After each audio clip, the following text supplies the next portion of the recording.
Hello guys, my name is Luna Alva. Welcome back to my channel Once Upon a Midnight. In last week's story, Lucy's life took a dramatic turn when all the children in the school became bloodthirsty monsters and started feeding on their own teachers. If you would like to know what's gonna happen next, get comfy and let's listen to tonight's mystery tale.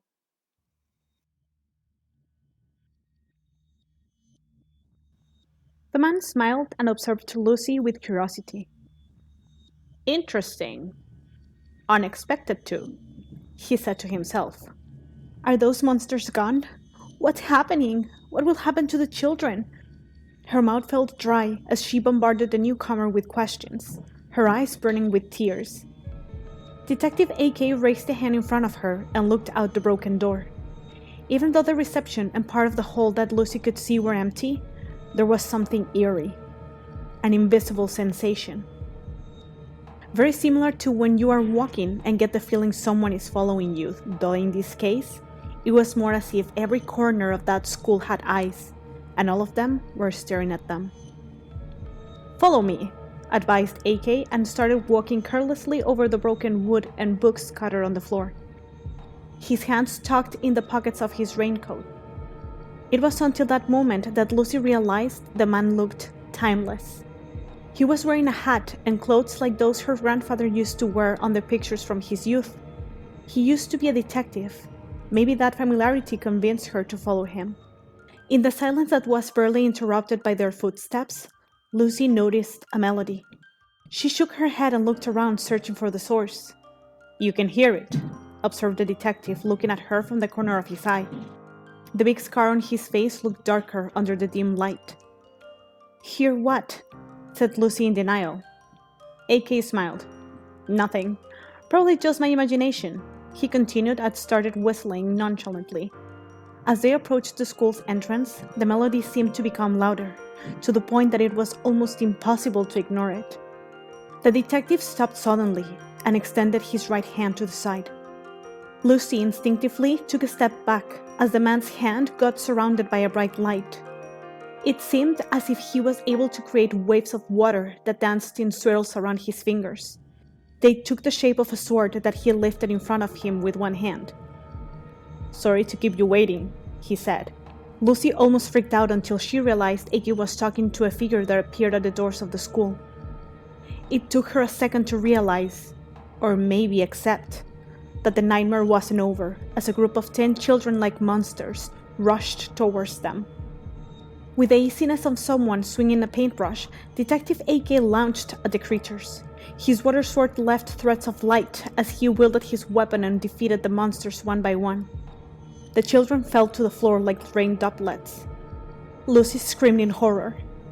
Maybe they had become monsters and showed no mercy when feeding on Sarah and Mrs. Harris. But they were still children. Many of them she knew from when they were in her class, and watching them lying motionlessly on the school's hallway was too much. Lucy covered her mouth, sobbing against her palms. AK moved back, making a gesture for her to remain silent. She swallowed her tears, forcing down the lump in her throat. The melody they had heard before was playing again. If it wasn't for the horrible sight and the blood-tinted walls, that song sounded like a lullaby to put babies to sleep. In the distance, the silhouette of a man emerged from the shadows. At first, it was hard to tell what he looked like until his features became clear enough. He was tall and slim, all dressed in black, making the skin on his face look as pale as a skull. He was wearing a hooded vest decorated by golden buttons that went down in 2 parallel lines joined by golden chains. The man extended his hands. Sheer threads hung from his fingers like the strings of a puppeteer. Brace yourself, young lady. This will get slimy, AK said sarcastically. He wasn't wrong. At the end of each thread, undulating leeches moved towards the children that laid on the floor.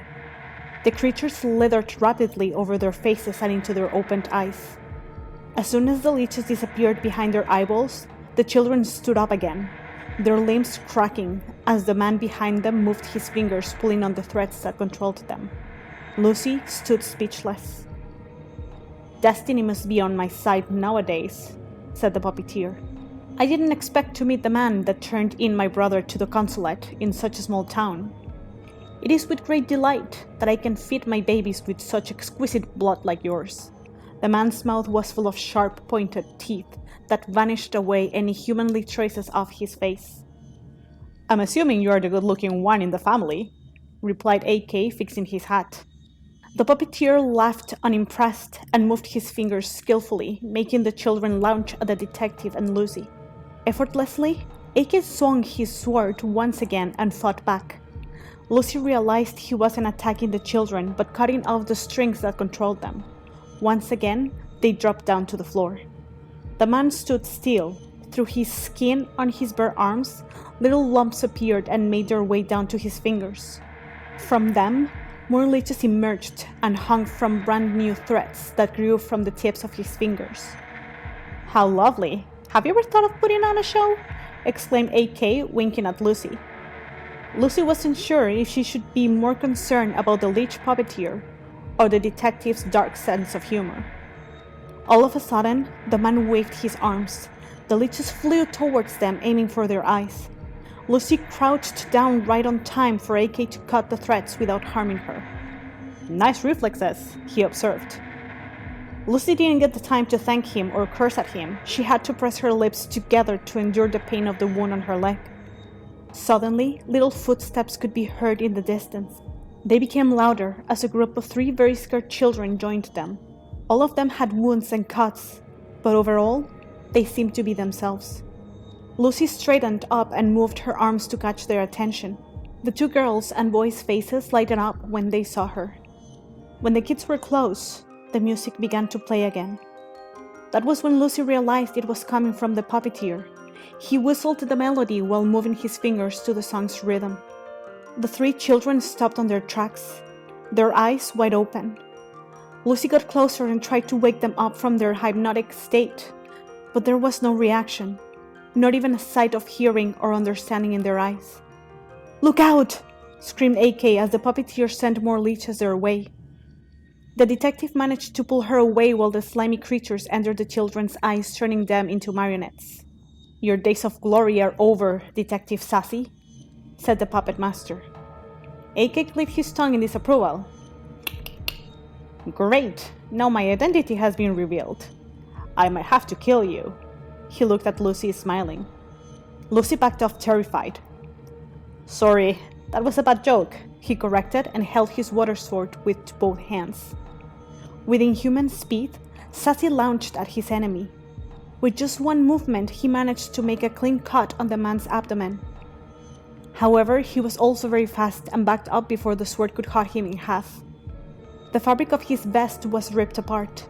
The skin on his midsection was transparent, and through it, Lucy could see something that looked like a cocoon, in which thousands of leeches undulated and made their way from there to the tip of the puppeteer's fingers. "Mamma mia, more reasons to end you right here," exclaimed Sassy, and swung his water sword one more time, aiming at the man's arm. This time, he managed to cut one of his arms off.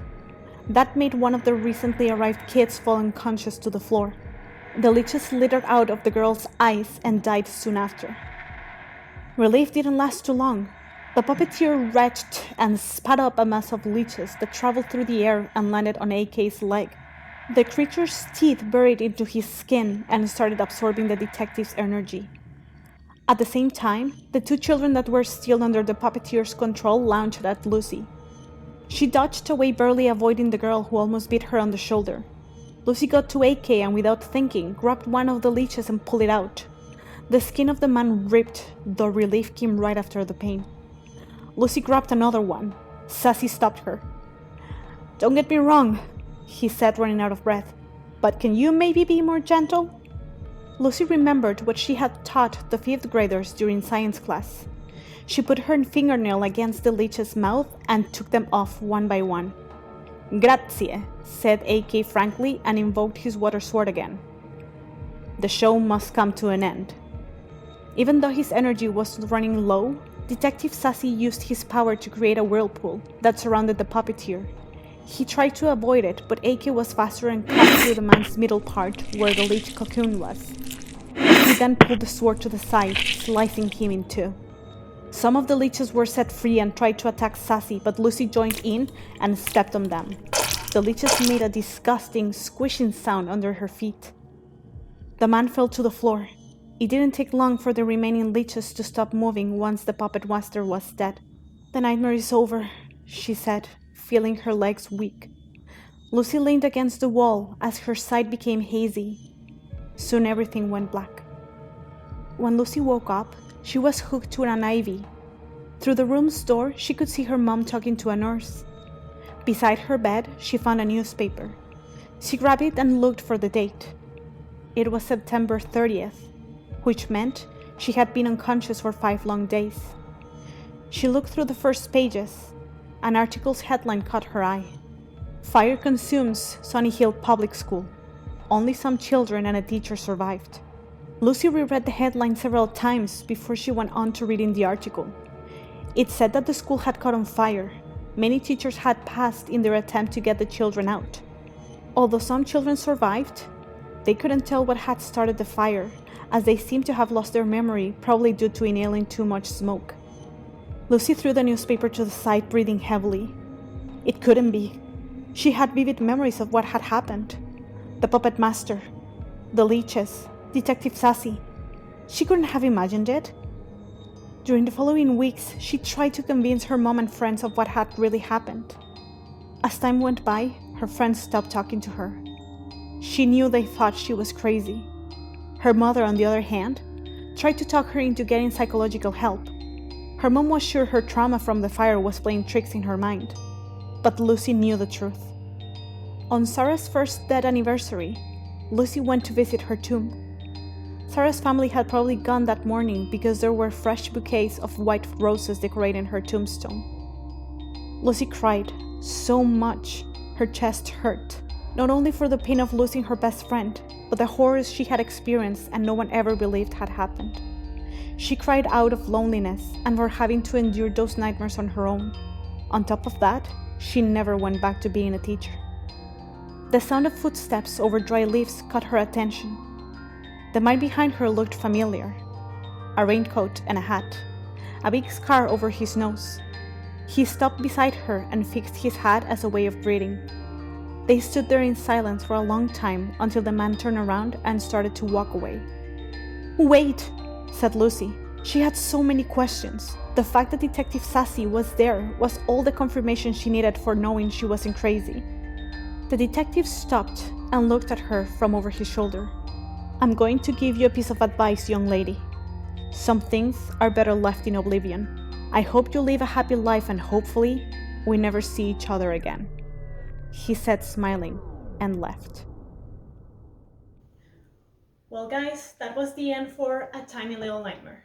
If you would like to hear more of my mystery tales and paranormal stories, make sure to subscribe to my channel and turn on the notification button. Follow me on all my social media and share with your friends. Well, have a good night and sweet dreams.